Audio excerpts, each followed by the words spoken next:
सदर वजीर हाजिरीन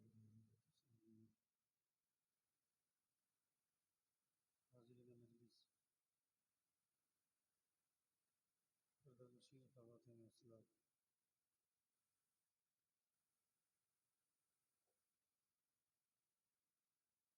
Honorable respected scholars of Islam,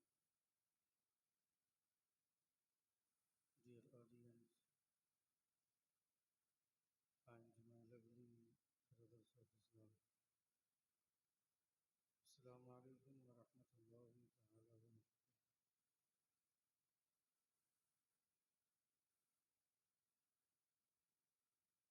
Alhamdulillah, alhamdulillahi rabbil alameen wal aqibatu lil muttaqin. Wassalatu wassalamu ala sayyidil mursalin wa ala alihi wa sahbihi ajma'in amma ba'd.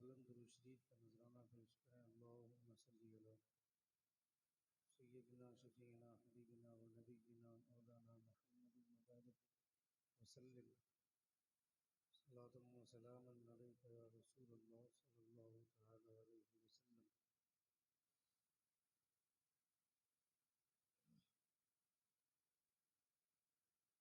थोड़ा सा ढीले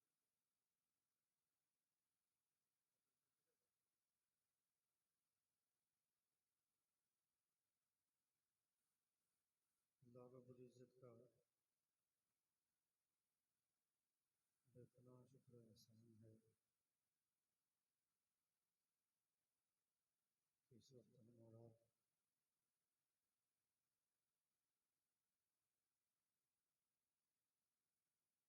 मुस्तफ़ा जान रहमत सल्लल्लाहु तआला अलैहि वसल्लम की खूबसूरत महफिल बनाम पैगाम ताज शरिया कॉन्फ्रेंस में हाजिर हैं। अल्लाह रब्बुल इज्जत उन तमामों की हाज़िरी को कबूल फरमाए।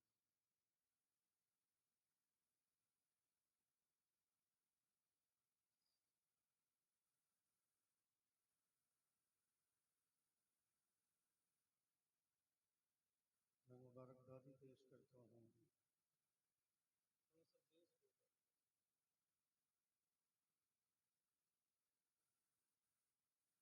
मैं मुबारकबादी पेश करता हूँ उन तमाम नौजवानों की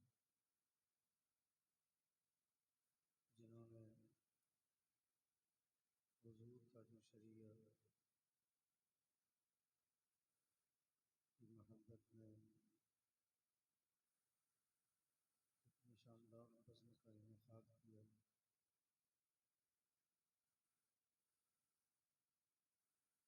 अल्लाह रब्बुल इज्जत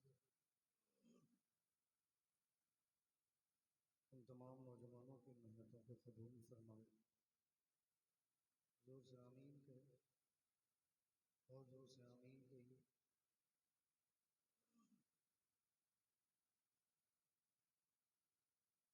मैं ये बोलता हूँ कि जहाँ कहीं भी जलसे होते हैं उन जलसों को डैमेज करने वाली जो दुकानें होती हैं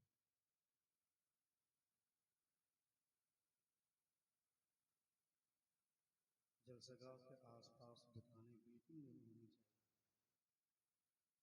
और अगर दुकान हो भी तो जलसे के आगाज के बाद दुकान क्लोज होनी चाहिए।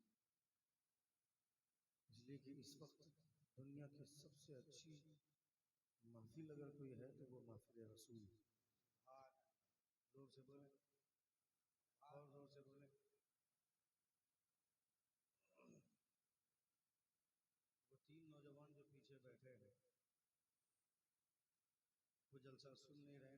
कुर्सी देने की क्या जरूरत है?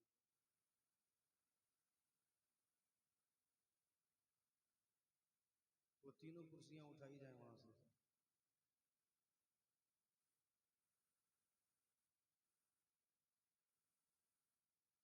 पिछली लाइन में जितने लोग बैठे हैं वो सारे लोग उठ करके आगे आए।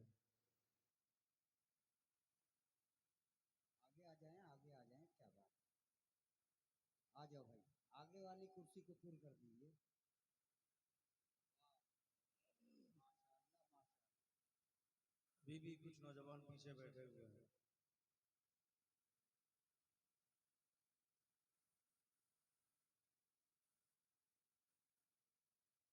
ये हुजूर की महफिल है, इसे जितना सजाएंगे मुस्तफा आपके दिल को उतना बेहतर संवारेंगे।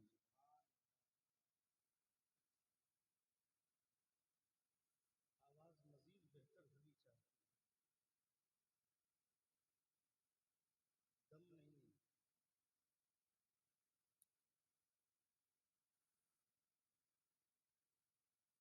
आवाज कितनी लूज करें आप,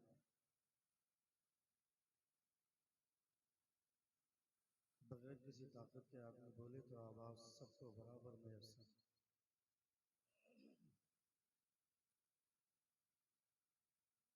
वो दो लड़के पीछे अभी तक बैठे हुए हैं, वो जो खंबे से लग के लड़का बैठा है, और इसी उम्र के बच्चे मैदान में पबजी खेलते हैं ज्यादातर। इन लोगों को महफिल रसूल में दिल नहीं लगता है, ये अपने दोस्तों के साथ अड्डाबाजी करेंगे वहां उसको अच्छा लगता है। इतनी अच्छी महफिल, इतना शानदार प्रोग्राम आपने किया है, अगर आप इसमें सच कर नहीं बैठेंगे, ये तो इतना मालूम है ना हमको कि हम दुनिया के जिस कोने में रहें कोई देखे न देखे हुजूर हमें देख रहे हैं। कितने लोग इस बात पर यकीन है, जरा हाथ उठाकर कहें या रसूल, या रसूल अल्लाह, और एक बार कहें या हबीब अल्लाह। या हबीब अल्लाह। नंबर रसूल पर बावक़ार और जय्यद उलमाए किराम तशरीफ फरमा है। उससे बेशतर आपने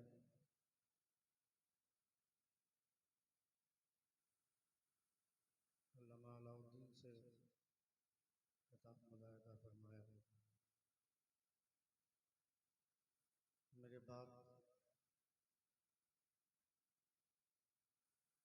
भारत की वो खूबसूरत आवाज़, जिस आवाज़ को सुनने के लिए लोगों की समाअतें मुंतज़िर रहती हैं, जिसे दुनिया नदीम रज़ा फैज़ी मधुपुरी के नाम से जानती है, आप उन्हें मुलाहिदा करेंगे। खानकाए नईमिया के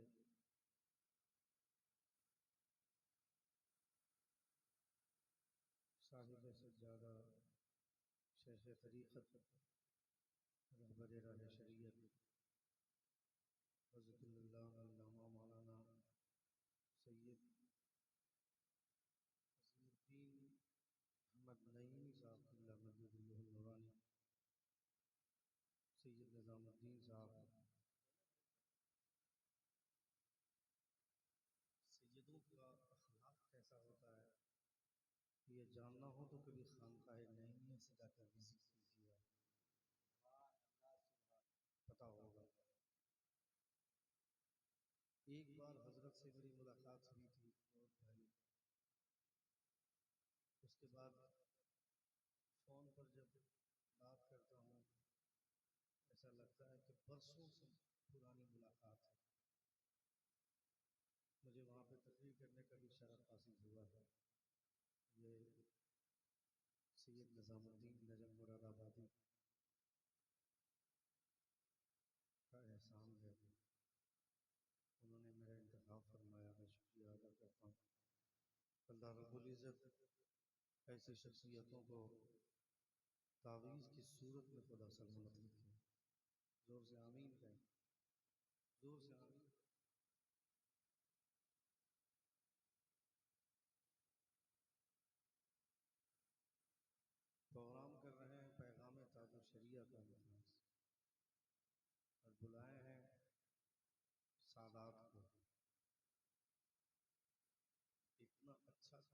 कॉम्बिनेशन किसी किसी जलसों में देखने को मिलता है।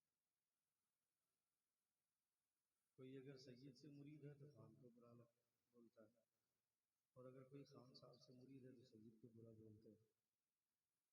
कोई अगर इस पीर साहब से मुरीद है तो दूसरे पीर को समझते हैं कीड़ा मकोड़ा। जबकि होना ये चाहिए था कि पीर हमारे सबसे बड़े हैं, मगर मेरे पीर के अलावा जितने भी पीर हैं सबकी अकीदत हमारे सीनों में है। किसी से कोई बैर नहीं, किसी से किसी तरह की कोई खलिश नहीं होनी चाहिए। सबकी इज्जत और सबका एहतराम हमारे सीनों में होना चाहिए। हुजूर आला हजरत ने यही पैगाम दिया तमामों को। The best of the people are the Arabs.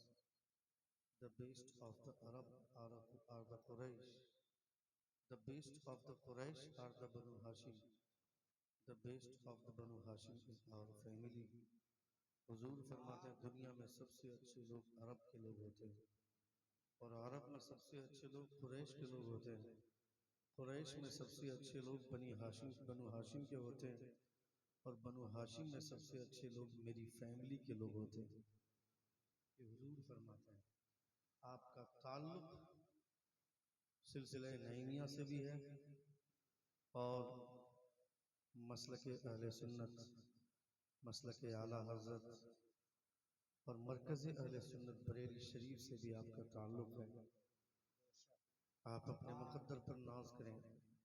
हमारे भाई मोहतरम जफर नईमी साहब बड़े खुश अखलाक, बड़े बाइज़्ज़त शख्सियत, इनकी दावत खुलूस मेरे पैरों की जंजीर बनी रही। मैं इस सिचुएशन में कभी नहीं हूँ कि मैं जलसे दूर के लिए जाऊँ, मैं सफ़र करूँ। मैं जिस दिन इन्होंने फ़ोन किया था उस दिन मैं घर जा रहा था। मेरे वालिद साहब को उसी दिन एक्सीडेंट हुआ था और 7 पसलियाँ उनकी पीछे की टूटी, पाँव 2 जगह से फ्रैक्चर है। अल्लामा अब्दुल कादिर साहब क़िबला आपके खतीब व इमाम हैं, वो आज गए थे मेरे वालिद साहब की इयादत के लिए। वो हालात जान रहे हैं, ज़फ़र भाई हालात जान रहे हैं। ये सिर्फ इनकी ज़िद थी कि मैं आ गया, और आपकी मोहब्बतें थी, वरना मैं वाकई इस सिचुएशन में अभी नहीं हूँ। इसलिए मैंने हज़रत से कहा कि अगर आप मुझे जल्दी छोड़ देंगे, चूँकि खानकाहे रहमानिया कैदी शरीफ से शहज़ादा हुज़ूर शेखुल मुस्लिमीन हज़रतुल अल्लामा मौलाना सैयद शाहिद रज़ा साहब क़िबला मिसबाही मद्ददिल्लहु नूरानी वो तशरीफ़ ला रहे हैं। 1 बजे रात तक वो घर मेरे पहुँच जाएंगे। मुझे पहुँचना बहुत ज़रूरी है। मैंने इसलिए इनसे गुजारिश की कि आप मुझे जल्दी भेज देंगे तो आपका एहसान होगा। इन्होंने जलसे की इंतज़ामिया कमेटी से इन्होंने बात की। मुझे लगा कि जो जलसे वाले हैं उनका दिल बहुत साफ़ है, इसलिए वो हमारी मजबूरी समझ गए। वरना लोग जलसे चूँकि हम लोग पढ़ते हैं तो हम लोगों को अंदाज़ा है इस बात का। आज आने के बाद भी जलसा वाला किसी की नहीं सुनता, और वो किसी की मजबूरी भी नहीं समझते हैं, किसी की परेशानी भी नहीं समझते हैं, फिर वो अपने हिसाब से प्रोग्राम चलाते हैं। मैं चाहता हूँ कि आपका प्रोग्राम भी अच्छा हो, और जिन नौजवानों ने इतनी शानदार महफिल सजाई, मेरे भाई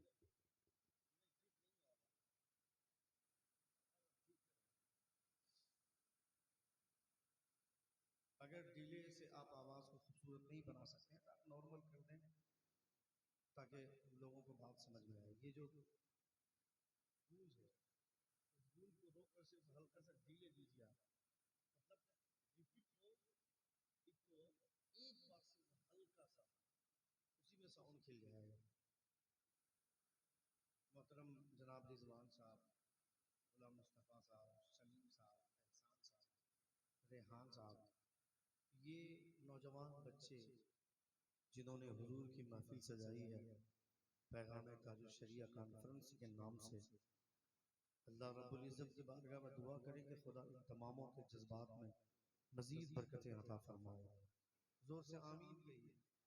एक बार जोर से पूरा मजमा अपने दोनों हाथों को फिजा में लहरा कर कहें या रसूल अल्लाह, और एक बार कहें या हबीब अल्लाह।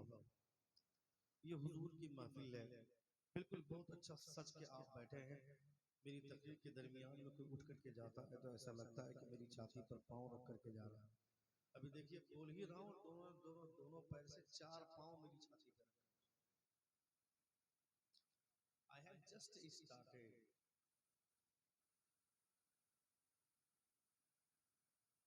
सुने आप थोड़ी देर, अभी आपको एक लंबा सफर करना है आपको। मैं ये नहीं बोलूंगा कि मैं 5 मिनट 10 मिनट बोलूंगा, उसके बाद फिर 1 घंटा बोलूंगा। मैं बोल रहा हूँ कि 1 घंटा मेरी तकलीफ होगी, और 1 घंटे से पहले आप में से कोई भी अगर उठिएगा तो मुझे गिरा गुजरेगा। तकरीर में तो वैसे भी नहीं उठना चाहिए। जलसे का असल मकसद है खिताब। खिताब सुनना बहुत जरूरी है। अगर आप खिताब नहीं सुनेंगे तो हुजूर का दीन कैसे सीखेंगे आप? हुजूर की शरीयत कैसे मालूम करेंगे आप? मुस्तफ़ा का कानून समझना बहुत जरूरी है। नबी कौनैन सल्लल्लाहु तआला अलैहि वसल्लम जब हजरत उमर फारूक रदी अल्लाह तआला अन्हु को पढ़ाने लगते हैं, जब मुस्तफ़ा पढ़ाने पर आते हैं तो 12 साल तक सूरह बकरा की तालीम दी हुजूर ने हजरत उमर को। 12 साल तक पढ़ाया। 12 साल में हमारे यहाँ मदरसे में दरस निजामिया की किताबें पढ़कर लोग आलिम भी बन जाते हैं, फाजिल भी बन जाते हैं, मुफ्ती भी बन जाते हैं। 12 साल तक हुजूर ने सिर्फ सूरह बकरा पढ़ाया। आप समझ सकते हैं हुजूर ने पढ़ाया क्या होगा और हजरत उमर ने पढ़ा क्या। हुजूर पढ़ाने पे आए तो 12 साल तक सूरह बकरा पढ़ाए, और जब हुजूर नवाजने पर आ जाए तो हजरत अली के सीने पर हाथ रख दें तो इल्म का खजाना उतार दें। जोर से बोले, जोर से बोले। हुजूर पढ़ाने पर आए तो 12 साल में सिर्फ सूरह बकरा पढ़ा, और हुजूर अगर नवाजने पर आए तो मुस्तफा जान रहमत हजरत अली के सीने पर हाथ रख दें तो इल्म का खजाना ऐसा उतरे कि हजरत अली फरमाने लगे कि अल्लाह के रसूल अब हाथ हटाइए वरना इल्म से सीना फट जाएगा। ऐसा हुजूर नवाजते हैं। नबी कौन जिंदगी भर अगर आदमी इस बात का ही शुक्रिया अदा करे कि मैंने हुजूर का कलमा पढ़ा है, तो मैं समझता हूँ इसी एहसान का बदला आदमी नहीं चुका नहीं पाएगा। हजरत उमर हजरत इमाम आदम को हनीफा रदी अल्लाह तआला अन्हु से किसी ने पूछा था कि अल्लाह रब्बुल इज्जत की नेमतों में से वो नेमत कौन सी नेमत है जिसका शुक्रिया न अदा करने की वजह से ईमान के चले जाने का खतरा होता है। हजरत इमाम आदम अबू हनीफा जवाब देते हैं, अल्लाह रब्बुल इज्जत की तमाम नेमतों में सबसे बड़ी नेमत ईमान की नेमत है। जोर से बोले। ईमान की दौलत है। ईमान जानते हैं आप? ईमान इतना बड़ा सरमाया है, ईमान इतनी बड़ी दौलत है। मुस्तफ़ा जान रहमत सल्लल्लाहु तआला अलैहि वसल्लम पर ईमान लाना, हुजूर से मोहब्बत करना, नबी कौनैन सल्लल्लाहु तआला अलैहि वसल्लम को दिल से चाहना, ये बहुत बड़ी दौलत है। आपने मुस्तफ़ा का कलमा पढ़ा है, हुजूर की शरीयत आपके हाथ में है, हुजूर की गुलामी आपको मैसर आई है। अगर खुदा ने चाहा होता तो हम किसी ऐसे घर में भी पैदा हो जाते जहाँ के लोग गोबर खाते हैं तो हम लोग क्या कर लेते। खुदा चाहता तो ऐसे घर में भी हम पैदा हो जाते जहाँ के लोग जानवरों का पेशाब पीते हैं तो हम क्या कर लेते। हम भी उसकी तरह ये बोलते होते कि गोबर खाओगे तो कोरोना भागेगा, गोबर खाओगे तो कैंसर का मर्ज ठीक होगा, पेशाब पियोगे तो पेट की सारी बीमारी चली जाएगी। अगर हमने हुजूर का दामन नहीं थामा होता तो हमारा भी दिमाग इसी तरह से भ्रष्ट हो गया होता और हम भी इसी तरह की बात कर रहे होते। मगर अल्लाह का शुक्र है कि हमें हुजूर का दामन मिला, हुजूर की गुलामी मिली, हुजूर की शरीयत मिली, मुस्तफा का कलमा मिला। ये कमाल किसका है, ये एहसान किसका है, ये इनायतें किसकी है, ये फजल किसका है। ये ना मेरे बाप ने कोई तीर मारा था, ना मैंने कोई बड़ा हाथ मारा था।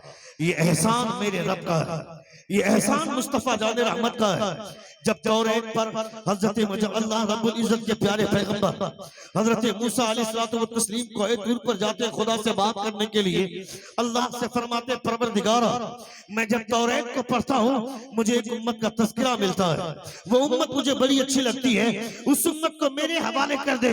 तो अल्लाह फरमाता है ए मूसा उस उम्मत को तेरे हवाले कैसे कर दूं, उसे मैंने किसी और के लिए नहीं अपने हबीब के लिए रखा है, अपने हबीब के लिए रखा। आप समझ सकते हैं कि आपका इंतखाब खुदा ने फरमाया। आप किसके बेटे होंगे, आप किसके भतीजे होंगे, किसके दामाद होंगे, किसके पोते होंगे, ये सारी चीजें अलग हैं, ये सब अल्लाह रब्बुल इज्जत की मर्जी से है। मगर मगर आप हुजूर के दामन में आ जाएंगे, हुजूर की गुलामी मिल जाएगी। 17 नबियों ने खुदा से दुआ की थी, मौला मुझे मोहम्मद की गुलामी अता कर दे, मुझे मोहम्मद की उम्मत में शामिल फरमा दे। मगर अल्लाह रब्बुल इज्जत ने आपका इंतखाब फरमाया, जबकि नबी होना एक बहुत बड़ी फजीलत और बहुत बड़े कमाल की बात है। पूरी जिंदगी आदमी इबादत करेगा, रियाजत करेगा, वो अल्लाह का वली बन जाएगा, कुतुब बन जाएगा, गौस बन जाएगा, अब्दाल बन जाएगा, ये सारे मरातिब वो हासिल कर सकता है। मगर इबादत और रियाजत से नबी नहीं हो सकता है। नबी सिर्फ वो होगा जिसका इंतखाब मेरा रब फरमाए। ये बहुत बड़ा सरमाया है। ये तमाम उलमा में मेरे नूर पर जलवाबार है। अल्लाह रब्बुल इज्जत फिरोज रहबर बहुत अच्छी निखाबत करते हैं, बहुत अच्छा बोलते हैं, बहुत अच्छी जबान है। अल्लाह रब्बुल इज्जत इन तमामों को सलामत रखे। जफर भाई की जबान तो अल्हम्दुलिल्लाह बहुत अच्छी जबान है, बहुत अच्छा बोलते हैं। कुव्वत गोयाई में खुदा मजीद बरकतें अता फरमाए। आप बहुत अच्छे माहौल में बैठे हैं, बहुत अच्छा मिजाज। मैं जब आवाज बुलंद करता हूँ तो थोड़ी सी सीटी की आवाज आती है, उसको जरा ब्रेक कर देंगे। एक बार जोर से पूरा मजमा हाथों को फिजा में लहरा कर कहें या रसूल अल्लाह, और एक बार कहें या हबीब अल्लाह। तो ये पूरी जिंदगी आप इस बात का शुक्रिया अदा करें कि अल्लाह रब्बुल इज्जत ने आपको हुजूर का दामन अता फरमाया, हुजूर की गुलामी अता फरमाई, मुस्तफ़ा जान रहमत सल्लल्लाहु तआला अलैहि वसल्लम की शरीयत आपको मिली। हजरत मूसा अलैहिस्सलातु व तस्लीम जब अल्लाह रब्बुल इज्जत अपनी कौम से कहा था कि चलो अल्लाह रब्बुल इज्जत के पैगामात को बुलंद करने, खुदा की वहदानियत के हवाले से लोगों के ज़हन व दिमाग को साफ करके खुदा के एक होने का ऐलान करते हैं, इस हवाले से अगर जरूरत पड़ेगी तो जंग भी करनी पड़ेगी तो करेंगे। हजरत मूसा अलैहिस्सलातु व तस्लीम ने अपनी कौम से कहा था, तो उनकी कौम ने कहा था इज़हब अंत व रब्बुका फक़ातिला इन्ना हाहुना काइदून, तुम जाओ, तुम्हारा रब जाए, तुम जाकर के जंग करो, हम यहाँ बैठ करके इंतजार करते हैं। इज़हब अंत व रब्बुका फक़ातिला। नारे तकबीर, नारे रिसालत, फैजान गौसे आजम, फैजान ख्वाजा गरीब नवाज, नारे तकबीर, पैगाम हुजूर ताजु शरिया कॉन्फ्रेंस, नदीम रजा फैजी, नारे तकबीर, नारे रिसालत।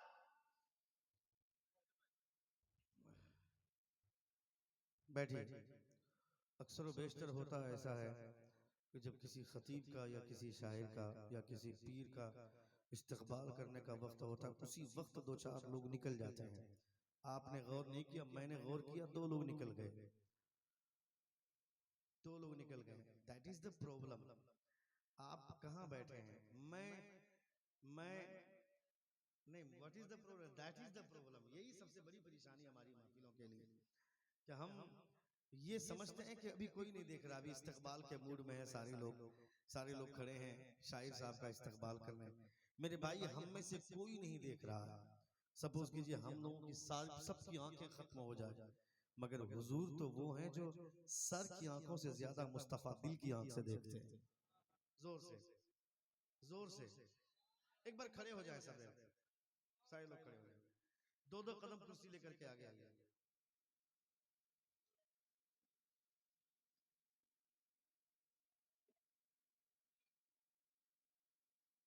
कैमरे वालों के लिए परेशानी है, बैठ जाइए आप। मैं नहीं कह सकता हूँ कि इतना बड़ा झमेला लेकर के आप आगे बढ़िए। हाँ, बैठिए। अच्छे लोग अपने उलमा की बात समझते हैं, आलिमों की बात समझते हैं, उस पर अमल करते हैं। आज के हालात इतने खराब हैं कि आदमी के पास जरा सा पैसा आ जाता है तो आलिमों को की कोई वक्त नहीं समझते हैं लोग। पैसा आ जाने के बाद वो अपनी घमंड की बोली बोलता है। शायरे मुल्क हिंदुस्तान मोहतरम मेरे भाई नदीम रजा फैजी मधुपुरी, जिनकी आवाज़ के हवाले से, नगमगीयत के हवाले से जो दुनिया में इनका रेंज बना है, अल्लाह रब्बुल इज़्ज़त किसी किसी को ऐसी मकबूलियत अता फरमाता है। दरमियान में बीच में इनकी आवाज़ थोड़ी सी मुतासिर हुई, जिस जलसे में जाते थे आवाज़ थोड़ी सी इनकी मुतासिर रहती थी। मैंने कई लोगों को देखा है जो इनके साथ बैठ करके खाना खाते हैं, इनके साथ बैठ करके चाय पीते हैं। मैंने इनके साथ बैठे हुए लोगों को ये कहते हुए सुना है, नदीम बहुत बड़ा घमंडी आदमी, उसकी आवाज़ अब ख़त्म हो गई। मैंने कहा कि आवाज़ अगर नदीम की आपके कहने से चली जाए तो उन्होंने जिस माँ से इतना प्यार किया है, वो माँ जो 24 घंटे अपने बेटे के लिए दुआ करती थी, उनकी दुआएं कहाँ जाएंगी? 50,000 लोगों की दुआएं एक तरफ और एक माँ की दुआ एक तरफ। जोर से बोले, जोर से बोले। 50,000 लोग मिलकर के बद्दुआ करेंगे और एक मर्तबा आंचल फैलाकर माँ दुआ कर देगी तो उन 50,000 लोगों की बद्दुआओं पर माँ की एक दुआ भारी हो जाएगी। आज देखिए आप आपके सामने हैं, अल्लाह रब्बुल इज्जत की आवाज में मजीद चाशनी का जौहर अता फरमाए, मजीद बरकतें अता फरमाए। बड़े अच्छे लोग हैं आप सब। नबी कौनैन सल्लल्लाहु तआला अलैहि वसल्लम का हम कलमा पढ़ते हैं, हुजूर सल्लल्लाहु तआला अलैहि वसल्लम की शरीयत पर मुकम्मल हमारा एतमाद यकीन है। रसूल दिवकार सल्लल्लाहु तआला अलैहि वसल्लम का दामन हम तमामों को मिला। अल्लाह फरमाता वज़क्किर फ़इन्न ज़िक्रा तनफ़उल मुमिनीन, और नसीहतें कीजिए इसलिए कि नसीहतों से लोगों को फायदा पहुंचता है, ये खुदा फरमाता है। फिर अल्लाह रब्बुल इज्जत दूसरी जगह इरशाद फरमाता है, इन्न फी ज़ालिका लज़िक्रा लिमन कान लहु क़ल्ब, बेशक नसीहतें उन लोगों के लिए जिनके सीने में दिल है। इधर मेरी तरफ तवज्जो दें आप एक जरा से भी अपनी तवज्जो इधर दाएं या बाएं लेकर के जाएंगे तो मेरा माइंड डाइवर्ट होगा और फिर मैं बोल नहीं पाऊंगा। आपका पूरा कॉन्सेंट्रेट, आपकी पूरी तवज्जो मेरी जानिब होनी चाहिए। एक बार जोर से कहें या रसूल अल्लाह, और एक बार कहें या हबीब अल्लाह। मैं अहले स्टेज से गुजारिश करता हूँ कि चूंकि अल्लामा मुश्ताक अहमद निज़ामी खतीब मशरिक़ अल्लामा मुश्ताक अहमद निज़ामी अलैहि रहमा फरमाते हैं कि जब मेरे रसूल पर उलमा बैठे तो उन्हें इस बात का ख्याल रखें कि आप अपने वज़ाक़ता को और आप अपने रंगो रोगन को इस अंदाज में रखें, आप इस अंदाज में बैठे। आप यकीन रखें अगर आपके सामने 5,000 पब्लिक है तो 10,000 आंखें हैं, वो 10,000 आंखों से आपको देख रहे हैं। आप एक दूसरे से बात करेंगे, अगर आप एक दूसरे से महवे गुफ्तगू होंगे तो पब्लिक पे उसका बुरा असर जाएगा। मैं स्टेज वालों को नहीं छेड़ता हूँ, कभी नहीं छेड़ता हूँ, मैं मेरी वो आदत भी नहीं है। बहुत सारे लोगों को मैं देखता हूँ कि स्टेज पर बैठ करके स्टेज वालों ही से बार बार तवज्जो मांगने के चक्कर में डिस्टर्ब करते हैं। ये हमारे उलमा, इन लोगों की वजह से आज हमारे समाज में जो वकार बना हुआ है, ये बड़ी मेहनत करते हैं। मैं आज तकरीर करूंगा चला जाऊंगा, मगर कल इस बस्ती में कोई परेशानी आएगी, कोई प्रॉब्लम होगा, मैं नहीं आऊंगा, न नदीम फैजी आएंगे। ये उलमा आपकी हिमायत के लिए खड़े होंगे। आपके घर में किसी का इंतकाल हो जाएगा, आपकी नमाजी जनाजा, आपके घर के किसी भी शख्स का इंतकाल होगा, उनकी नमाज जनाजा ये उलमा पढ़ाएंगे। इसलिए इनकी इज्जत होनी चाहिए, इनकी कद्र होनी चाहिए। जो खतीब बाहर से आए हैं वो 15,000 20,000 तकरीर करके 20,000 का नजराना का लिफाफा लेकर के वो चले जाएंगे, मगर आपके घर में कभी कोई परेशानी हो जाएगी। आवाज ठीक मिल रही है आपको? आवाज ठीक मिल रही है? कोई दिक्कत नहीं है? तो मुझे क्यों लग रहा है कि आपको आवाज ही नहीं मिल रही है? ये कब हमको लगेगा आपकी आवाज, आप मेरी आवाज आपको मिल रही है? ये तब लगेगा जब आपकी आवाज हमको मिलेगी। बिल्कुल बिल्कुल। तो ये हमको लगाइए एक बार, सुभान अल्लाह, सुभान अल्लाह। ये हमको लगा दीजिए कि आपको मेरी आवाज मिल रही है। और एक बार लगाइए, और एक बार लगाइए। हाँ, नारे तकबीर, नारे रिसालत, मसलके आला हजरत, लब्बैक या रसूल अल्लाह। सारे लोग लब्बैक या रसूल अल्लाह, लब्बैक या रसूल अल्लाह, लब्बैक या रसूल अल्लाह। आप जितनी अच्छी फिजा बनाएंगे, मेरी तकरीर कैसी होती है, जो लोग मेरी तकरीर सुने हैं वो जानते हैं। आप मुझे, मेरे जज्बे को आप तब तक नहीं उबार सकते जब तक आप अपना मिजाज नहीं बनाएंगे। तकरीरें मैं जुमे वाली तकरीर करके चला जाऊंगा तो जुमे वाली तकरीर तो आप अपने इमाम से हर जुमा सुनते हैं, लेकिन आप जाते कहाँ हैं मस्जिद? 12:15 में या 25 में अजान होती है और इमाम साहब की तकरीर शुरू हो जाती है 12:30 से। आधे घंटे की तकरीर हर जुमा को होती है, मगर आप जब 12:50 या 55 होता है तब अपनी बीवी को बोलते हैं लुंगी लाओ, नहाएंगे, जुमा पढ़ने जाएंगे। और आप आते हैं जुमे की नमाज में इत्तेफाक से, आप ये सोच कर आते हैं कि अब तकरीर खत्म हो गई होगी, अब जाएंगे सीधे खुतबा सुनेंगे, नमाज पढ़ेंगे। और इत्तेफाक से अगर इमाम साहब की तकरीर 5 मिनट की ताखीर हो गई, 5 मिनट देर हो गई उनकी तकरीर, तो फिर आप चौराहे पर बैठ करके बोलते हैं कि इस इमाम को वक्त का ख्याल नहीं रहता है, इनको 5 मिनट देर 10 मिनट हमेशा देर हो ही जाती है। हमेशा ये ताखीर कर देते हैं, इनको वक्त का ख्याल नहीं रहता है। जो लोग इस तरह की बात करते हैं वही लोग वलीमे की पार्टियों में दावत में जाते हैं, एक एक घंटा तक वो खड़े रहते हैं बिरयानी के चक्कर में, पुलाव के चक्कर में, उस वक्त उनका पाँव नहीं दुखता। और 5 मिनट अगर इमाम साहब ने तकरीर लंबी कर दी, ताखीर हो गई, तो लोगों के पेट में दर्द होने लगता है। कुछ बदतमीज लोग बार बार घड़ी से उसको इमाम को इशारा करते हैं कि टाइम खो गया, वक्त का ख्याल रखें। आपको यह कहना चाहिए तक इमाम साहब अगर 5 मिनट का वक्त आपने ज्यादा लिया है तो आप परेशान मत होइए। 5 मिनट का वक्त ज्यादा लिया है तो हमने किसी नेता की बात नहीं सुनी है, किसी एमएलए या एमपी की बात हमने नहीं सुनी है। 5 मिनट अगर आपने वक्त ज्यादा लिया है तो हमने मुस्तफा की बातें सुनी है, हुजूर की बातें सुनी है, और दुनिया के तमाम इंसानों की बातें एक तरफ और आमना की लाल की बातें एक तरफ। दुनिया की बातें सुनने से कुछ नहीं मिलता है, हुजूर की बातें सुनने से दिल को करार मिलता है। नारे तकबीर, नारे रिसालत, अज़मते मुस्तफा। इमाम की इज्जत करें, इमाम की कद्र करें। जब आप अपने इमाम की इज्जत करेंगे तो आपको आपकी जिंदगी खुशहाली में गुजरेगी। जिस हुजूर ताजुल शरिया के नाम से आपने महफिल सजाई है, इतने पैसे खर्च किए हैं, जगह जगह पे आपने भीख मांगी है, जाकर चंदा किया है, तब ये महफिल मुनक़द हुई है। हुजूर ताजुल शरिया भी पहले किसी मस्जिद के इमाम थे, हुजूर ताजुल शरिया भी कहीं पे इमामत करते थे। हुजूर ताजुल शरिया तो जब तक आप बाहयात रहे, जब तक आपकी सेहत सलामत रही, आप अगर 5 वक्ता नमाज पढ़ाना बहैसियत इमाम छोड़ भी दिया तो कम से कम ईदैन की नमाज में आप इमामत जरूर करते थे। ये हुजूर ताजुल शरिया की जिंदगी। आप 5 वक्त की नमाज की पाबंदी इस तौर पर करते थे कि सफर में भी होते तो किसी हाल में भी होते थे तो आप जहां पे देखते थे वक्त हो गया नमाज का, गाड़ी रोक कर आप नमाज की नीयत बांध लेते थे। ये हुजूर ताजुल शरिया की जिंदगी है। जिस हुजूर ताजुल शरिया के नाम पर इतनी शानदार महफिल मुनक़द हुई है, वो हुजूर ताजुल शरिया भी किसी मस्जिद के इमाम थे, हुजूर आला हज़रत भी किसी मस्जिद के इमाम थे। कौन आला हज़रत? जिनके बेटे के लिए अगर इस कदर लोग दीवाने बैठे हुए हैं, जिनके पोते के लिए, हुजूर ताजुल शरिया के लिए अगर इस कदर दीवानगी है, तो हुजूर आला हज़रत की दीवानगी का आलम क्या होगा? कौन हुजूर आला हज़रत? एक बाप के बहुत सारे बेटे हैं, मगर जिस बेटे पर बाप को नाज होता है वो बेटा बरेली का अहमद रजा है। एक उस्ताद के बहुत सारे शागिर्द होते हैं, मगर जिस शागिर्द पर उस्ताद को नाज होता है वो शागिर्द बरेली का अहमद रजा है। एक पीर के बहुत सारे मुरीदीन होते हैं, मगर जिस मुरीद पर पीर को नाज होता है वो मुरीद बरेली का अहमद रजा है। हुजूर सैयद आले रसूल मरहबी फरमाते हैं, on the day of judgement when Allah Almighty should ask from me what have you brought from earth for me, I should present Imam Ahmad Raza Khan.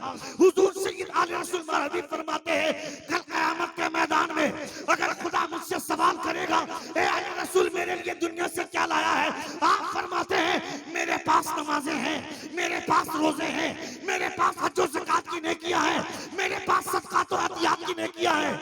ये सारी नेकियों में से कुछ नहीं कहूंगा, परवरदिगार से कहूंगा मौला मेरी जिंदगी भर की पूंजी ये कोई दूसरी चीज नहीं है, ये बरेली का अहमद रजा है।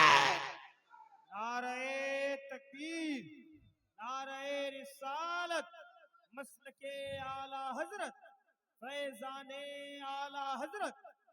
वाह, जिंदाबाद जिंदाबाद जिंदाबाद। हाय हाय हाय, जवाब नहीं। सुन रहे हैं आप? सुन रहे हैं? सुन रहे हैं आप? कितने लोग सुन रहे? जरा हाथ उठाकर कहें या रसूल अल्लाह, और एक बार कहें या हबीब अल्लाह। तो हुजूर सैयद आले रसूल मरहबी ने अपने मुरीद पर नाज किया, वो हुजूर आला हज़रत की जात है। अल्लाह रब्बुल इज्जत का बेपनाह करम है, हुजूर आला हज़रत ने इश्क का पाठ पढ़ाया, आपको इश्क की बात समझाई। हुजूर आला हज़रत ने पूरी जिंदगी आपको बताया कि मुस्तफ़ा से इश्क कैसे करना चाहिए, मुस्तफ़ा से प्यार कैसे करना चाहिए। डॉक्टर जॉन बर्नार्ड शॉ ने कहा था, after 5 years of research we have come to the conclusion that Muslims have a greater love for their Nabi than their religion of Islam. जोर से बोले, बड़े खामोश हैं आप नहीं बोलेंगे तो प्रॉब्लम होगा मेरे लिए। आप बोलिए, आप बोल करके सुनिए। इनाम तो नहीं दीजिएगा, आप क्यों दीजिएगा? खतीब को इनाम देने की क्या जरूरत है? मुकर्रिर को इनाम नहीं देना चाहिए था। मैं तो उस मुफ्ती को ढूंढ रहा हूं जिसने कहा है कि आलिम को इनाम नहीं देना चाहिए। जिस दिन मिल जाएगा उसकी मैं खैरियत उतारूंगा। मैं सब लोग पैसा बचा कर रखे हैं नदीम रजा फैजी के लिए। ये बच्चे का बाप है, मैं बांझ हूं? क्या लगता है आपको? इनाम देना चाहिए आलिमों को। अब तक जो भी एक लड़का लाके इनाम दिया है, बाकी सारे लोग क्या जेब खाली करके बैठे हैं? अच्छा, इतना बोलने पर भी कोई लाजे शर्म से उठ करके नहीं दिया है। अच्छा, अभी तक नहीं दिया है। अपना दीजिए, उधर से लेकर के दे रहे हैं आप।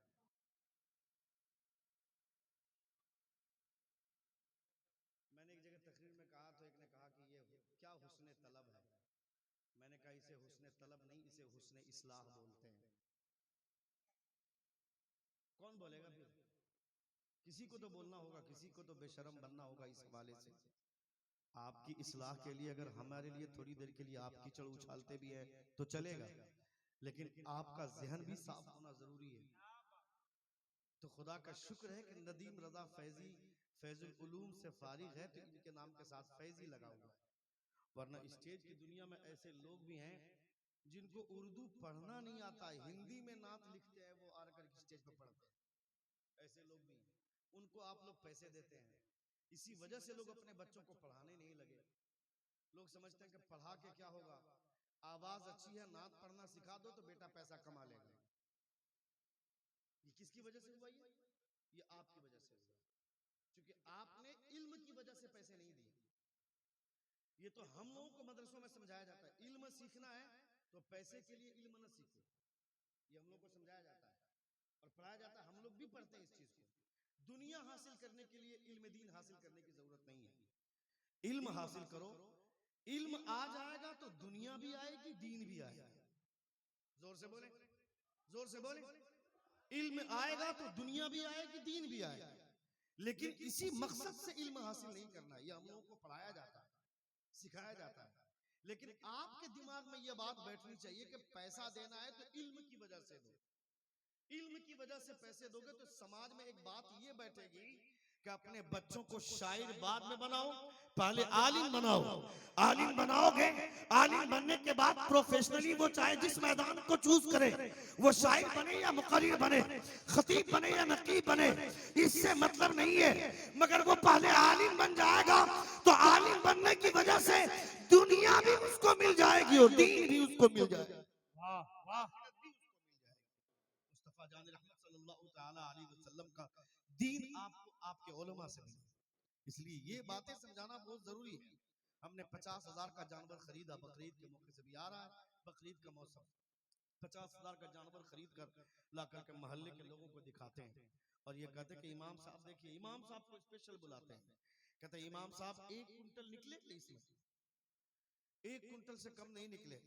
मोहल्ले वालों में पूरा ढिंढोरा पीटते हैं और उसके बाद जब इमाम साहब कुर्बानी करने के लिए आते हैं तो कुर्बानी कर लेने के बाद स्पेशली उसको सलाम करते हैं कि ठीक है अकबर भाई हम निकलते हैं। तो बोलता ठीक है निकलिए ना, बाद में मुलाकात करते हैं। उसके बाद 1 साल गुजर जाता, इमाम से मुलाकात नहीं होती।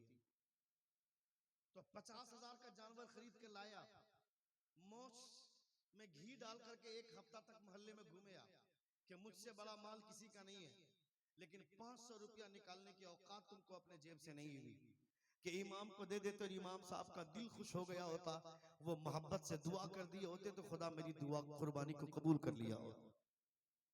ये तो सोचना चाहिए ना। 24 घंटे हम इमाम के पीछे पड़े रहते हैं, इमाम की बुराई करते हैं, इमाम के लिए गीबत करते हैं। खुदा ने 60 साल की उम्र दी थी, 15 साल में हम बालिग हुए। अगर रोजाना आदमी 8 घंटे सोता है तो 20 साल सोने में गुजर गए।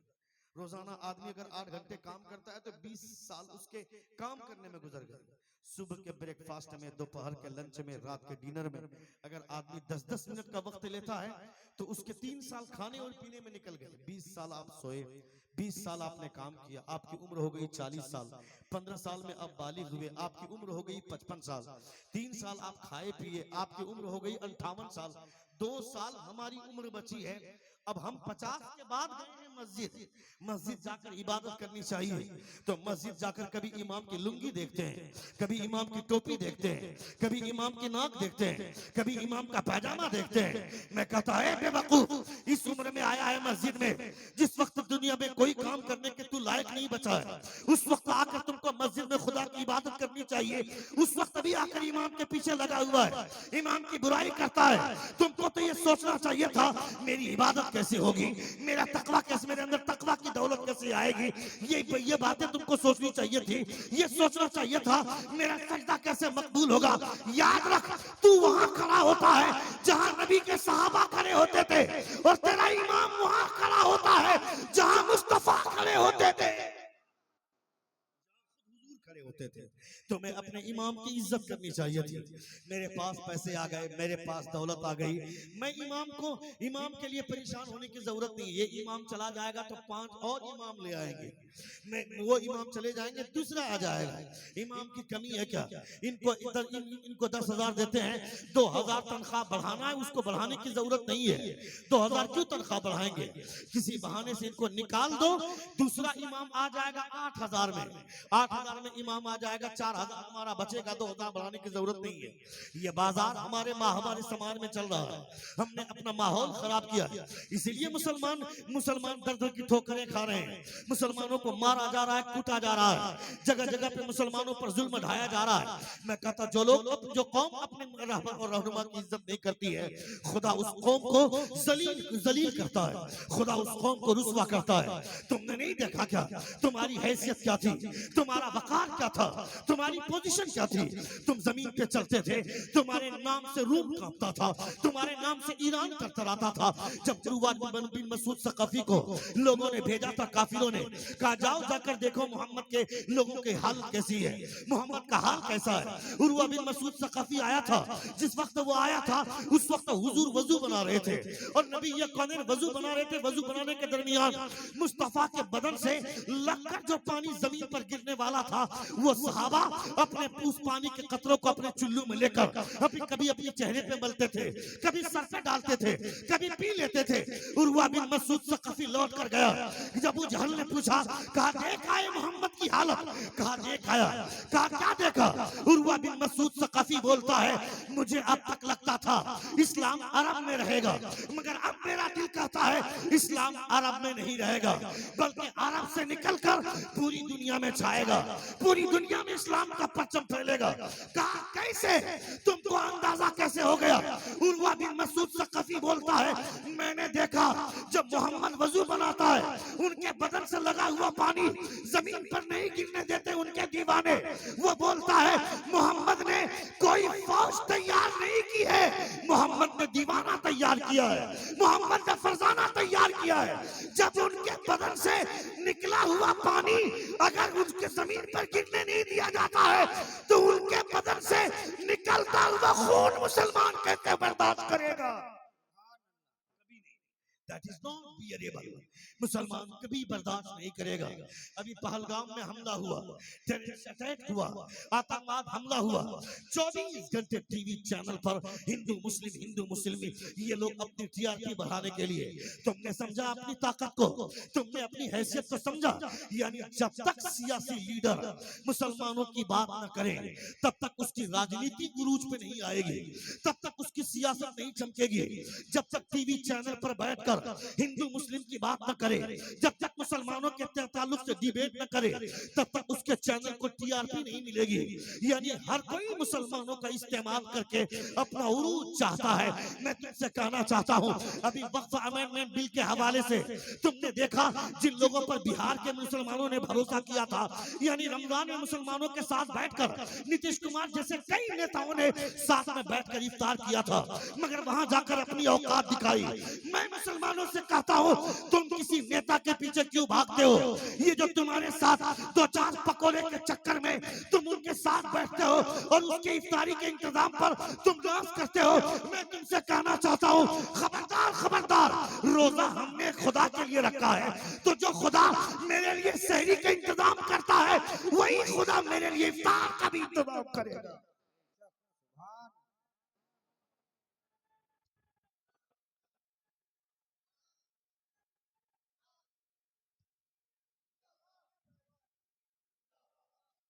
वही खुदा मेरे लिए इफ्तार का इंतजाम करेगा। ये कौन होता है खड़े होकर के पेशाब करने वाले लोग मेरे लिए इफ्तारी का इंतजाम करेंगे? दो चार पकोड़े के चक्कर में उसके पीछे कुत्ता बन करके हम घूमते हैं और वो हमें अपनी औकात दिखाता है। नहीं नहीं, हमने हुजूर का कलमा पढ़ा है, हमने मुस्तफा का कलमा पढ़ा है। अभी पहलगाम हमले में के हवाले से अब धीरे धीरे राज खुलता जा रहा है, एक दिन खुल करके आएगा, या फिर ये भी एक मुअम्मा बन करके रह जाएगा। जैसे पुलवामा अटैक एक मुअम्मा बनकर रह गया, उसकी गुत्थियां अब तक नहीं सुलझी हैं और अभी तक वो राज फाश नहीं हुआ है, उसी तरह ये भी एक मुअम्मा बनकर रह जाएगा।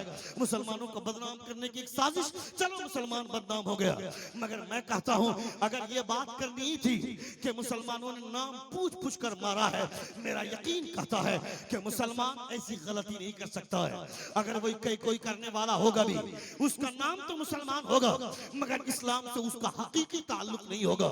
इसलिए कि मेरे पैगंबर कभी किसी को कत्ल करने की इजाजत नहीं देते हैं। तुमने नहीं देखा क्या, मुस्तफा के साथ एक सफर में हजरत आयशा सिद्दीका रज़ियल्लाहु ताला अन्हा है, हजरत आयशा जिस ऊँटनी पर सवार होकर के सफर कर रही थी, वो ऊँटनी सुस्त चलती थी, सुस्त रफ्तार थी। हजरत आयशा के हाथ में छड़ी है, हजरत आयशा ने छड़ी मारा उस ऊँटनी पर। नबी ये कौनैन फरमाते हैं, ए आयशा क्यों उस ऊँटनी को मार रही हो? हजरत आयशा फरमाती, या रसूल अल्लाह ये ऊँटनी सुस्त रफ्तार है, ये धीमी चल रही है, बाकी जितनी ऊँटनियां थी वो सब तेज निकल गई और ये धीरे धीरे चल रही है। हुजूर फरमाते, आयशा खबरदार, उसे छड़ी मारने की तुमको जरूरत नहीं है, ये कोशिश मत करना, उसे भी दर्द होता है, उसे भी तकलीफ होती है, वो जानवर है तो क्या हुआ, उस पर जुल्म मत करना। मैं कहता हूं जो पैगंबर किसी जानवर के दर्द को महसूस करता है, वो पैगंबर किसी इंसान को मारने की इजाजत कैसे दे सकता है? ये कभी नहीं हो सकता है। आज से 8 साल पहले बुद्धिस्ट मजहब के 58वें पीढ़ी का पेशवा दलाई लामा मैसूर की धरती पर आया था। जो बुद्धिस्ट मजहब के 58वीं रूहानी पेशवा है दलाई लामा, वो मैसूर की धरती पर अपनी स्पीच में बोलता है, if you want to finish terrorism you have to follow the rules of the prophet of Islam. वो बोलता है पूरी दुनिया दहशतगर्दों से लड़कर दहशतगर्दों को खत्म करना चाहती है, दहशतगर्दी का खात्मा चाहती है, पूरी दुनिया आतंकवाद को खत्म करना चाहती है, मगर मेरा मानना यह है, मैं तुम्हें एक पैगाम देता हूं। दलाई लामा बोलता है, if you want to finish terrorism you have to follow the rules of the prophet of Islam. Dalai Lama बोलता है अगर दुनिया से दहशतगर्दी को खत्म करना चाहते हो तो कोई तरीका नहीं, इस्लाम के पैगंबर मोहम्मद के तरीके पर चलना शुरू कर दो, दहशतगर्दी का खात्मा हो जाए। सुभान अल्लाह, नारे तकबीर, नारे रिसालत, पैगाम हुजूर ताजुल शरिया कॉन्फ्रेंस। सुन रहे? बातें अच्छी लग रही है? कितने लोगों को अच्छी लग रही है? जरा हाथ उठाएं और एक बार कहें या रसूल अल्लाह, और एक बार कहें या हबीब अल्लाह। वो मेरे पैगंबर है। बुद्धिस्ट मजहब के 58वीं पीढ़ी के पेशवा दलाई लामा को इतना अच्छा तासुर देने की क्या जरूरत है? इतना अच्छा तासुर देने की जरूरत नहीं थी, हुजूर का कैरेक्टर ही इतना अच्छा। जोर से बोले और जोर से बोले, क्योंकि हुजूर से बड़ी जात दुनिया की कोई जात ही नहीं है ना। हुजूर कायनात में सबसे अच्छे हैं, उनसे अच्छा कोई नहीं।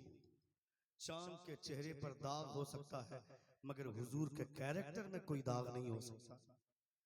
हमें अपनी पूरी जिंदगी इस बात का शुक्रिया अदा करना चाहिए कि हमने हुजूर का दामन थामा है, हुजूर की गुलामी हमें मैसर आई है।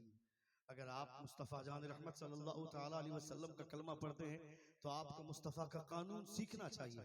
घर में बैठिएगा तो आप कैसे हुजूर की शरीयत जानिएगा, हुजूर की शरीयत कैसे समझिएगा? हमने तो अपने घर को सिनेमा घर बना दिया। मेरे पास एंड्रॉयड फोन है, मेरी बीवी के पास अलग एंड्रॉयड फोन है, मेरे बेटे के पास अलग फोन है, मेरी बीवी की बहू के पास अलग फोन है, मेरी बेटी के पास अलग फोन है। ये हमारा समाज है। मेरे घर में सारे लोग अपने अपने मोबाइल को चलाते हैं, और रात में आप किसी मुसलमान के घर से गुजर जाइएगा तो किसी न किसी के घर से गाने की आवाज मिलेगी। आजकल मुसलमानों की बस्तियों की पहचान आसान है। कल तक किसी मुसलमान की बस्ती को पहचानना था तो एक आसान सी पहचान थी। मोहल्ले में मुस्कुराते बच्चे, सर पे टोपियां, इस्लामी लिबास, वो जिस गली से गुजरते हैं उसके हाथ में तस्बीह होती थी, नौजवान बच्चों के सर पे टोपियां होती थी। अजान होते ही सारे लोग अपना अपना काम छोड़ करके मस्जिद जाते थे। ये मुसलमानों की बस्ती की पहचान थी। मगर अब मुसलमानों की बस्ती की पहचान क्या है? जहां पे नौजवान फ्री में अड्डाबाजी कर करके हा ही कर रहे हैं, समझ लेना ये मुसलमान की बस्ती। नौजवान बच्चे कैरम बोर्ड खेल रहे हैं, समझ लेना ये मुसलमान की बस्ती है। और अब उसकी भी जरूरत नहीं, नौजवान बच्चे कैरम बोर्ड छोड़िए, अब नौजवान बच्चे पबजी खेल रहे हैं, फ्री फायर खेल रहे हैं, ये समझ लेना ये मुसलमानों की बस्ती है। मुसलमानों के ज्यादातर बच्चे इसमें तबाह हो रहे हैं, ज्यादातर बच्चे बर्बाद हो रहे हैं। 10 साल का बच्चा तुम्हारा पबजी खेल रहा है, फ्री फायर खेल रहा है, उसकी जिंदगी बर्बाद कौन कर रहा है? उसका बाप कर रहा है। 40 साल के बाद जब तुम बूढ़े हो जाओगे, तुम्हारा बेटा जब जवान रहेगा, उस वक्त तुम्हारा बेटा तुमको गाली देगा। उस वक्त मत किसी मौलवी को ढूंढना कि इमाम साहब मेरा बच्चा बदतमीज हो गया। अपने बच्चों को बदतमीज तुमने बनाया, अपने बच्चों को आवारा तुमने बनाया। तुमने अगर अपने बच्चों को आज लगाम दिया होता, तुम्हारा बच्चा बड़ा होने के बाद वो सीखता और ये जानता कि बाप की इज्जत क्या होती है, बाप का वकार क्या होता है, बाप का एहतराम क्या होता है। बाप का दर्द कौन समझेगा? जो बच्चा सीखेगा, पढ़ेगा, जो तालीम याफ्ता होगा, तरबियत याफ्ता होगा। हम 2 घंटे के लिए मस्जिद में अपने बच्चों को भेजते हैं, और उस पर भी 4 दिन भेजते हैं तो 8 दिन मेरा बच्चा गायब रहता है। हमने अपने बच्चों के हाथ में मोबाइल, मेरा बेटा शादी के लिए हम लड़की ढूंढते रहते हैं और मेरा बेटा किसी को लेकर के भाग कर चला आता है। हम अपनी बेटी के लिए दामाद ढूंढ रहे हैं और मेरी बेटी किसी हिंदू लड़के के साथ भागकर अग्नि के साथ फेरे लगा रही है। ये हमारे समाज में नहीं है क्या? ये गंदगी से हम नहीं जूझ रहे हैं क्या? इस दलदल में हम नहीं डूबे हैं क्या? जिस बच्ची को फातिमा की कनीज होना चाहिए था, वो बेटी किसी तिवारी के साथ, किसी गणेश के साथ, किसी गुप्ता के साथ भागकर शादी कर रही है। भगवा लव ट्रैप का जुर्म आज का जहर आज ऐसा फैला हुआ है। मुसलमान लड़कियां कॉलेज जाती हैं पढ़ने के लिए। कभी कभी बाप को कॉलेज जाकर देखना चाहिए था कि मेरी बेटी कॉलेज पढ़ने के लिए जाती है, वो वाकई पढ़ाई कर रही है या किसी के बाहों में बाहें डालकर वो कैंटीन का मजा ले रही है। मैं नहीं कहता हूं कि अपने बच्चियों को आप पढ़ाइए मत, अपने बच्चों को डॉक्टर मत बनाइए, मैं नहीं कहता हूं, अपने बच्चों को डॉक्टर भी बनाइए। लेकिन हमें डॉक्टर बनाने के साथ साथ इस पर भी नजर रखनी चाहिए, क्योंकि हमें उस चैम्बर पे बैठा हुआ एक ऐसा भी शख्स चाहिए ना। हॉस्पिटल में जानवर बनकर बैठते हैं वो डॉक्टर। आज जो हॉस्पिटल में जो डॉक्टर के लिबास में बैठे हुए हैं, वो अंदर से हैवान रहता है। जब कोई गरीब आदमी जाता है उसके पास इलाज करने के लिए, जब औरतें डिलीवरी पेशेंट बन करके जाती हैं, वो डॉक्टर इंजेक्शन दे करके उस लड़की के पेन को रोक देता है, दर्द को रोकता है। जो दर्द से औरतों की डिलीवरी के टाइम में जो दर्द शुरू होता है, उस दर्द की वजह से बच्चों की विलादत में आसानी होती है। औरत के बदन से जो पानी निकलता है डिलीवरी के टाइम में, उस पानी से बच्चे की पैदाइश में आसानी होती है। ये डॉक्टर इंजेक्शन देकर उस दर्द को भी मार देता है और उस पानी को भी रोक देता है। 24 घंटे 48 घंटे के बाद ये डॉक्टर फिर अब मेडिकल टर्म चिपकाता है और ये कहता है कि अब हम रिस्क नहीं लेंगे, अब इसको सीजर ही करना पड़ेगा, ऑपरेशन ही करना पड़ेगा। अब वो गरीब आदमी क्या करेगा? 50,000 वो भीख मांग कर जमा करता है, और जब तक काउंटर पे पैसे जमा नहीं हो जाते हैं, वो डॉक्टर वो हैवान बनकर जो बैठा हुआ है, जो जानवर बनकर बैठा हुआ है, तब तक ऑपरेशन शुरू नहीं करता जब तक उसकी फीस जमा नहीं हो जाती है। मैं कहता हूं हॉस्पिटल में अगर कोई जानवर बैठा हुआ है तो हमें ऐसा भी डॉक्टर चाहिए ना, जो लिबास डॉक्टर का पहना हुआ है मगर अंदर मुस्तफा की मोहब्बत का चिराग जल रहा हो, मुस्तफा का कलमा पढ़ने वाला हो। और वो जब किसी गरीब की बेटी आए इलाज के लिए तो वो ये कहे, मैंने आज 5 लोगों का ऑपरेशन पैसा लेकर के किया है, मगर अब 5 लोगों का इलाज किसी गरीब का बगैर किसी फीस के करूंगा, ताकि मुस्तफा की सुन्नत के मुताबिक खिदमत खल्क भी हो जाए, ऑपरेशन भी हो जाए, ऑपरेशन भी कर लूं और खिदमत खल्क का हक भी अदा। हमें ऐसा भी डॉक्टर चाहिए उस हॉस्पिटल में। वकील आज बेचे और खरीदे जा रहे हैं, हालात ऐसे बन गए, तो हमें ऐसा भी वकील चाहिए ना कि ये मामला मस्जिद का है मैं लड़ूंगा, मामला मदरसे का है मैं लड़ूंगा, फीस नहीं लूंगा। मस्जिद जिन लोगों ने बनाया है उनके लिए अगर जन्नत में महल तैयार है तो मैं मस्जिद के बचाने के लड़ूंगा, तो खुदा मेरे लिए भी जन्नत में महल का इंतजाम फरमा। हमें ऐसा भी वकील चाहिए, ऐसा भी एडवोकेट चाहिए। तो मैं नहीं कहता कि अपने बच्चों को मत पढ़ाइए, अपने बच्चों को डॉक्टर भी बनाइए, इंजीनियर भी बनाइए, प्रोफेसर भी बनाइए, मगर अपने बच्चों को मुस्तफा जान रहमत सल्लल्लाहु तआला अलैहि वसल्लम का दीन सिखाइए, हुजूर की शरीयत समझाइए, ताकि आपका बच्चा आवारा ना बने, आपका बच्चा यूं ही घूमे ना फिरे। आप अपने मोहल्ले में देखते हैं आपकी बेटियां नकाब लगाकर घर से निकलती कि नहीं, इसकी नजर आपको रखनी चाहिए। कितने लोग हैं जो हमारी ये समझते हैं कि मेरी बेटी नकाब लगाकर घर से निकलती है। शादी जब तक नहीं हुई, शादी हो जाने के बाद सिर्फ 1 हफ्ता 10 दिन या 1 महीना तक लड़कियां नकाब लगाकर ससुराल आती हैं और जाती हैं। उसके बाद जैसे ही एक बच्चे की मां बन जाती है नकाब छूट जाता है उसका, बुर्का छोड़ देती है, नकाब नहीं पहनती। और 4-5 बच्चे की मां बन जाने के बाद तो फिर उसको लगता है कि अब मेरे लिए पर्दा ही नहीं है, उसके लिए ज्यादा पर्दादारी की अहमियत है। वो इसलिए ज्यादा पर्दा करेगी कि उसको देख करके नौजवान और यंग कवारी लड़कियां ये समझेंगी जब इसके लिए इस कदर आज भी पर्दादारी है तो हम तो कवारे, हमारे लिए तो ज्यादा पर्दे का एहतमाम करता हो। जब ये समझेंगे, सुन रहे हैं आप, सुन रहे हैं कितने लोग सुन रहे, जरा हाथ उठाकर कहें या रसूल अल्लाह, और एक बार कहें या हबीब अल्लाह। अपने बच्चों को समझाना बहुत जरूरी है। जब आप तकरीरें नहीं सुनेंगे आप तो आप कैसे ये सब चीजें सीखेंगे। एक ईसाई लड़की रोजाना ऑफिस जाती है जॉब करने के लिए, चौराहे पर नौजवान लड़के खड़े होकर के छेड़ते हैं उसको और गलत और भद्दे कमेंट्स करते हैं। जैसे आजकल नौजवान लड़के फेसबुक में किसी लड़की का फोटो देख लिया तो तुरंत उसको फ्रेंड रिक्वेस्ट भेजेंगे, और किसी आलिम को देख करके फ्रेंड रिक्वेस्ट नहीं भेजेंगे। नदीम रजा फैजी भी फेसबुक में, इनको क्यों नहीं भेजता है फ्रेंड रिक्वेस्ट? अपने उलमा को क्यों नहीं भेजते? उलमा को भेजेंगे तो कहीं ऐसा ना कि तबलीग ये लोग यहां भी शुरू कर दें। 5 मिनट किसी आलिम के साथ बैठना नहीं चाहेगा, इसलिए नहीं बैठेगा कि बड़ी तकरीर लंबी हो जाती है। 5 मिनट किसी मौलवी के पास बैठना चाहोगे तो ये लोग अपनी बुकराती झाड़ेंगे, तुमको बुकराती लगती है। वो हुजूर की बात करेंगे तो तुमको बुकराती लगती है। हमारे उलमा ने तो यहाँ तक फरमाया कि जब किसी आलिम के पास बैठो तो उसे कोच मारो। कोच मारो समझते हैं आप? उसे छेड़ना। जब किसी आलिम के पास बैठोगे तो उसको एक मसला पूछोगे तो 10 मसले का जवाब वो खुद जवाब देंगे आपको। और हम मस्जिद से जुमे की नमाज पढ़कर निकलते हैं, इमाम साहब को बोलते हैं इमाम साहब आरसीबी का मैच है आज। जुमे की नमाज पढ़कर निकल रहे हैं, बोल रहे हैं कि आज तो कोलकाता है, कल कोलकाता हार गई थी।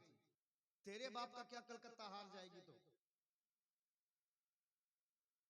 वो अगर कप भी ले आए तुमको क्या फायदा मिलने वाला है? मोहम्मद शामी 15 विकेट ले ले, तुमको क्या फर्क पड़ता? मोहम्मद शामी तुमको क्या दे देगा? जहीर खान क्या दे देगा तुमको? वो अगर 18 विकेट ले ले, ये लोग तो तुम्हारा नाम तक नहीं जानते हैं। ना धोनी जानता है, ना विराट कोहली जानता है, ना मोहम्मद शामी जानता है, तुम्हें कोई नहीं जानता है। और तुम इनके बारे में मस्जिद में भी सोचते हो, मस्जिद से निकल कर भी सोचते हो जो तुम्हारा नाम तक नहीं जानता है। मगर मदीने में जो सरकार लेटे हुए हैं तुम उन्हें याद करो ना करो, 24 घंटे मुस्तफा तुम्हें याद करते हैं। नारा लगना चाहिए था यहाँ पे।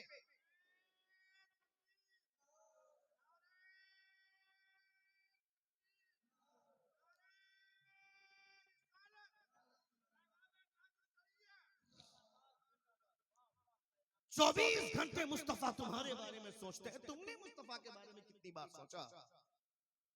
अगर क्रिकेट से इतना ही बड़ा फायदा होता तो हुजूर ताजुल शरिया अपने बेटे को क्रिकेटर बनाते, हुजूर मुफ्ती आज़म हिंद अपने बेटे को क्रिकेटर बनाते, हुजूर आला हज़रत फिर क्या करते? उतनी लंबी चौड़ी किताबें लिखकर 32,000 किताबों के मुसन्निफ हुजूर आला हज़रत, 1500 किताबें, ये पुरानी तहकीक है। मगर अब की तहकीक है कि 3200 किताबों की तसनीफ हुजूर आला हज़रत ने की है। जोर से बोलिएगा, 3200 किताबें। कोई मायने रखता है? आप अपने बच्चों को इनके पीछे क्यों नहीं चलाते? सलमान खान, बॉलीवुड का अदाकार सलमान खान, शाहरुख खान, 1 महीना रोजा रखा, अभी उसकी कोई फिल्म आने वाली तो नौजवान लड़का हाउसफुल करने के लिए चला गया। 1 महीना रोजा रखकर नेकियां बर्बाद। ये ईद में जो वो फिल्में लेकर के आता है, तेरे लिए है क्या? ईद तेरे लिए नहीं है, वो फिल्म तेरे लिए नहीं वो तेरे लिए बनाता है, वो ये सोच करके मुसलमान अपनी ईद बर्बाद करेगा। मगर अल्लाह रब्बुल इज्जत ने ये तोहफा ईद का तुम्हारे लिए दिया है। किसके लिए? जो रोजा रखता है। वलितुकब्बिरुल्लाह अला मा हदाकुम व लअल्लकुम तशकुरून। Glorify the Allah's greatness for having this hidayah। यानी 1 महीने का रोजा रखा, आम दिनों में 17 रकात नमाजें पढ़ता था ईशा में, मगर रमजान में उन 17 रकात के अलावा 20 रकात तुमने नमाजें और पढ़ ली। आम दिनों में सोते थे तो सिर्फ सोते थे, मगर रमजान में सोते हो इस ख्याल में कि सुबह उठकर इफ्तार करना है, तो खुदा ने तुम्हारा सोना भी इबादत कर दिया, खुदा ने तुम्हारे बर्तन को छूना भी इबादत कर दिया। यानी तुम बर्तन छूते हो, वो बर्तन तेरे लिए मगफिरत की दुआ करती है। गिलास छूते हो, वो गिलास तेरे लिए मगफिरत की दुआ करती है। दिन भर रोजे में रहे, ये इबादत है। इफ्तार करने के लिए बैठे, ये इबादत है। नमाज ईशा के लिए पढ़ रहे हो, ये भी इबादत है। तरावी पढ़ रहे हो, ये इबादत है। तरावी पढ़कर खाना खा रहे हो, ये इबादत है। खाना खाने के बाद सो गए, सुबह इफ्तार में उठ करके इफ्तार सुबह सहरी करनी है, इस इंतजार में सोना, ये इबादत है। यानी रमजान में 24 घंटे इबादत में रहते हो। ये 24 घंटे इबादत 300 दिन करने के बाद सलमान खान की फिल्में देखकर अपनी नेकियां बर्बाद करना चाहते हो। ए आवारा लोगों, अल्लाह रब्बुल इज्जत ने मुसलमानों को जो ईद दिया है, इस ईद में आवारापन नहीं, नंगापन नहीं। किसी गैर मुस्लिम के त्योहार में देखते लोग नाचते, शराब पी करके डांस करते, मगर मुसलमानों के त्योहार में नंगापन नहीं है, लुच्चापन नहीं है। यानी 1 महीना रोजा रखा, खुदा की इबादत की, खुदा ने ईद का दिन दिया है तो ईदगाह में जाकर खुदा की इबादत कर रहे हैं। मतलब क्या? मुसलमानों के त्योहार की शुरुआत भी इबादत से होती है और खत्म भी इबादत से। वाह वाह, नारे तकबीर, नारे रिसालत, मसलके आला हजरत, पैगामे ताजुश शरिया कॉन्फ्रेंस। वाह जिंदाबाद। मुसलमानों के त्योहार की शुरुआत भी इबादत से होती है और खत्म भी इबादत से। हमारी बेटियां जाती हैं कपड़े खरीदने के लिए, बोलती है प्लाजा चाहिए,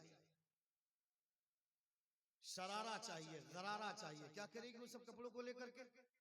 इस बार तो आलिया कट चल रहा था, तुम्हारे यहाँ क्या चल रहा था? आपके यहाँ क्या चल रहा था? पिछले साल चला नायरा कट, इस साल चला आलिया कट। नाम तो इतना अच्छा रखते हैं कि मत पूछिए। ठीक है, कपड़े पहनना चाहिए, कोई दिक्कत नहीं है। हुजूर ने फरमाया कपड़ा ऐसा पहनो जिससे लुक अच्छा हो। कपड़ा महंगा हो जरूरी नहीं है। 15,000 का जींस खरीदा, 4,000 का शर्ट खरीदा, 3500 रुपये का जूता खरीदा। अब ईद की नमाज पढ़ने के लिए जा रहे हैं, इमाम साहब के पास भिख मंगे की तरह टोपी मांगने जा रहे हैं और इत्र मांगने जा रहे हैं।